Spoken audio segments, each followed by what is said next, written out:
inside the new Grand Cherokee L. And I can't believe I'm about to say this.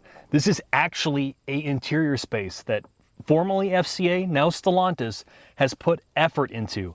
There's a good use of materials, the noise floor is low, the control structure in this cabin is logical. Despite the technology dominating the experience, and mind you, the technology is good, there is still physical controls for infotainment, HVAC, and drive modes. Someone who was thinking about things designed this cabin. Such a welcome change. And while it is not perfect, I'm about to walk you through why Stellantis is not the only company that does this, is sadly, despite having all physical controls everywhere, this cabin is littered with piano black plastic, which in an SUV or a vehicle that you're going to use every single day and interact with daily, piano black plastic looks horrendous once used.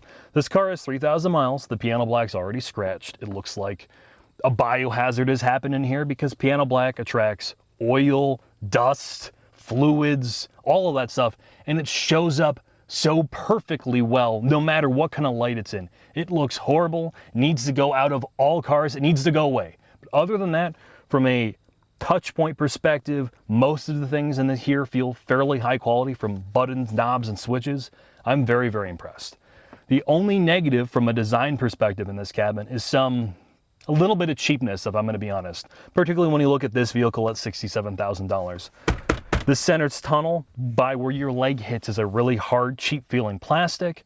Some of the plastichrome wasn't knurled correctly or tucked in, like behind the screen. With only 3,000 miles, it's starting to peel up behind the screen, but past that, there aren't really big issues with this cabin. So on your infotainment, you have the all-new Uconnect system, which is Android Automotive.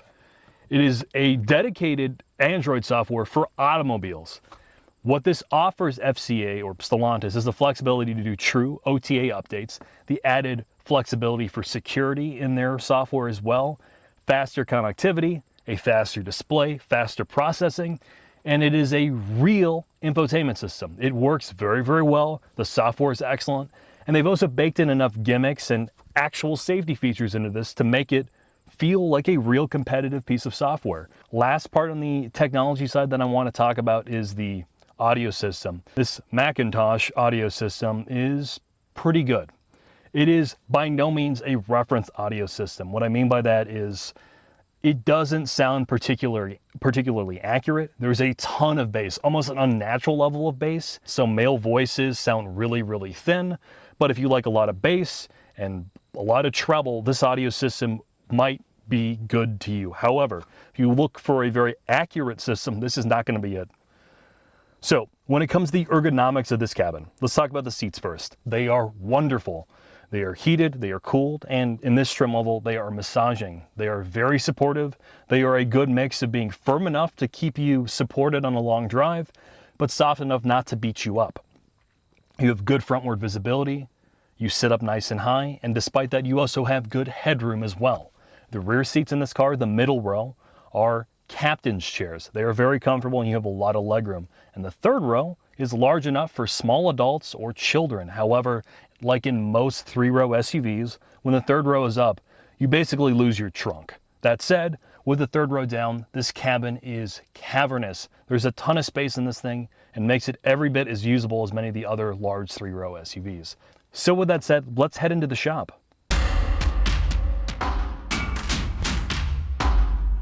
I'm quite surprised, Mark. We're underneath an all-new Grand Cherokee, excuse me. This is the 5th generation, and this is out of their recently updated Mac facility, or basically production plant, that they spent $1.6 billion repurposing to work on building the Grand Cherokee L and the future Grand Cherokee, which is the 2-row variant. Their focus in that plant, thankfully, was on reliability, improving manufacturing processes for quality control, and making sure these things don't break down all the time. And with a $1.6 billion investment, hopefully that means they're pretty serious, which is a really good thing. I think they'd be pretty seriously crazy to screw that up with that kind of money going into there, and you can tell what their plans are for the future. And we joked around before this that I will be in a wheelchair and we'll still see the same architecture being used in about 30 years.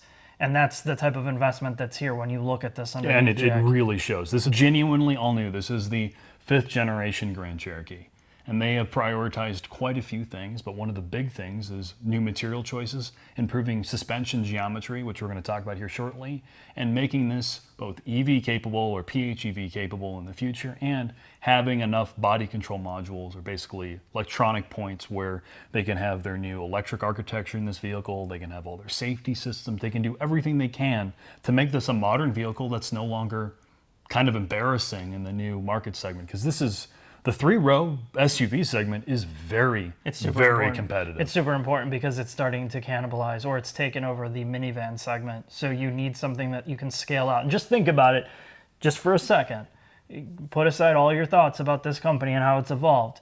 But to make something like this that has to have a 6-cylinder, an 8-cylinder, which are going to be legacy products, to have plug-in capability with a 4-cylinder, and then, or 6-cylinder, and then have a full EV capable in the future. They have to do a lot here from planning from today and making it scalable out till tomorrow, including all the electronic stuff that you mentioned. And you notice one of the standout things for me when you get under here, this is not something you saw, except you saw it a little bit on the Pacifica. You have all aluminum front subframe, all aluminum suspension, all of this, including the knuckles, are all aluminum, and you have offset ball joints at the bottom, and this is for stability. You'll see one that's inboard and one that's outboard. It looks like a double wishbone, but it is a multi-link because you're adding this arm here. The subframe cradle is aluminum, I think I mentioned that. The back is steel for the subframe, but everything suspension-wise is aluminum except for the shock body in the back. This does have air ride, and this is the next generation air ride that's tied into several new body control modules to control the all-wheel drive system, make it off-road capable. And tell me a little bit about that. So you have 3 different transfer case options, I believe, for the all-wheel drive system or 4-wheel drive system in this car, which can make this, you take it basically from a mall crawler to something you could genuinely take off-road and compete against some of the more off-road capable variants. The air suspension in this vehicle is very sophisticated, and I believe it's the first time they've put air suspension with an adaptive damper in an FCA product like this, which again, we didn't get engineering support on this video, just being entirely honest. We didn't get invited to the launch. We didn't get engineering support before the loan, so really we're having to look back at this thing. So if you want to find out more about it, we're not the people to tell you this time. You compare it to some of the other 3-rows, both from other American brands and the Europeans and Japanese and Asian brands. It's for us, not even just for a Stellantis product, it is impressive. No, it is. I mean, I think the two that stand out is you look at a Palisade and Telluride underneath. This looks like a $200,000 car compared to that, and like something like the Lexus RX 350L. I mean, this is vastly more capable looking. Of course, we talk about that on the surface. It's brand new. You have right now, and you're going to have the 4XE drivetrain out of probably a variant of that out of the Wrangler in this as well. But you have a 6-cylinder, which can tow in the mid 6,000 pound range. And you have the V8, which is the 5.7 liter, which can tow up to 7,200 pounds. They are largely carryovers from the prior generation vehicles, but they've been retuned, so they have new software tuning. Okay, let's see how it does on the street, Jack. All right.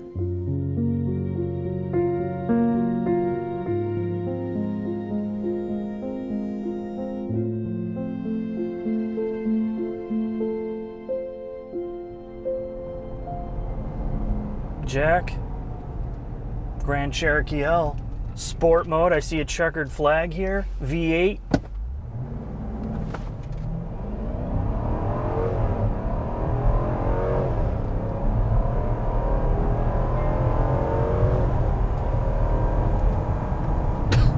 Listen to her hum. You know what, Mark? There's no fake engine noise. This is a lesson that Stellantis could teach Acura. They could teach a lot of companies just to put a V8 in everything. Although we know that this isn't long for the world, so we won't get too hung up on that. Let's talk about the engine briefly. Tried and true. 5.7 ZF gearbox. It's exactly what you are expecting in a product like this. They've done some software retuning to the engine, but it's very smooth. There's minimal vibration in the cabin. It's not the most fuel efficient if you drive this thing hard, which we've been averaging in the low 12s. We also drive this thing like grade A assholes.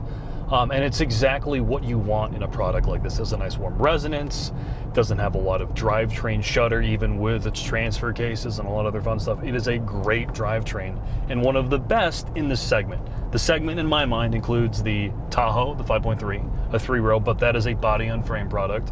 The Telluride, the Palisade, which can't tow anything like this can, the MDX, which is also a 3-row, and maybe the Ford Explorer. Yeah, when you get up into the upper price category, you start teetering into like the XC90, the Q7s, but really nobody's going to be spending $70,000 on this. They're going to probably be closer into the 50, 55 range where we were just talking about. And to me, for what this is, if you get this option right, I can see the charm of it because it still does a great job in terms of giving you the Jeep feeling that you expect. It's not completely isolated and refined out in terms of ride, where even with air ride, it still lets you feel what's going on the road. It still feels a little bit more like a truck, even though it's not. And the combination of the drivetrain, like we talked about in the transmission, it still has that Jeep character to it, which is, I'm actually glad to feel this overall, because the interior is not Jeep. Like, this is not traditional stuff. They're moving towards the future.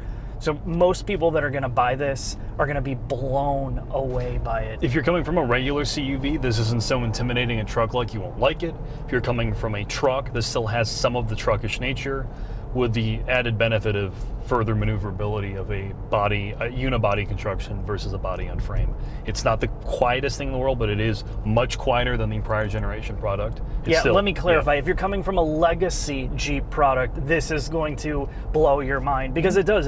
This feels more elevated. It feels more refined out. It feels like a luxury product. Yes, it does. I mean, that's exactly what they're going for here. And I know you talked about on the interior, it's not quite there, but driving it, I don't have too much to complain about with this thing, Jack. I think it does everything that you would want a hauler to do. Not to mention, it is genuinely off-road capable. So if you're in a bad weather climate, if you like doing minor trails.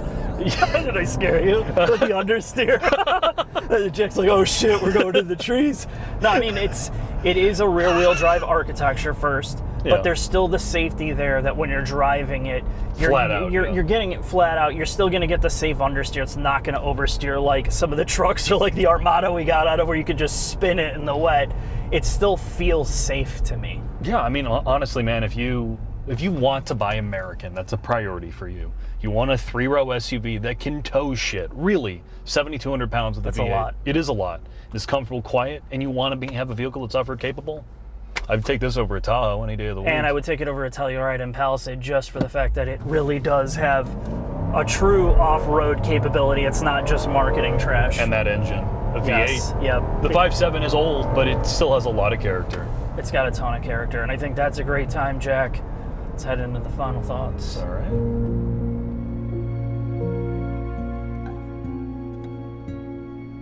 Final thoughts on the Grand Cherokee L. If you are someone who's looking for an off-road capable 3-row SUV that can tow over 6,000 pounds, this has to be on your short list. And I can't believe I'm going to say this. This is a Stellantis product that is mainstream, non-enthusiast-based, not an SRT product, not a Ram 1500, not a Wrangler that I'm going to recommend to someone.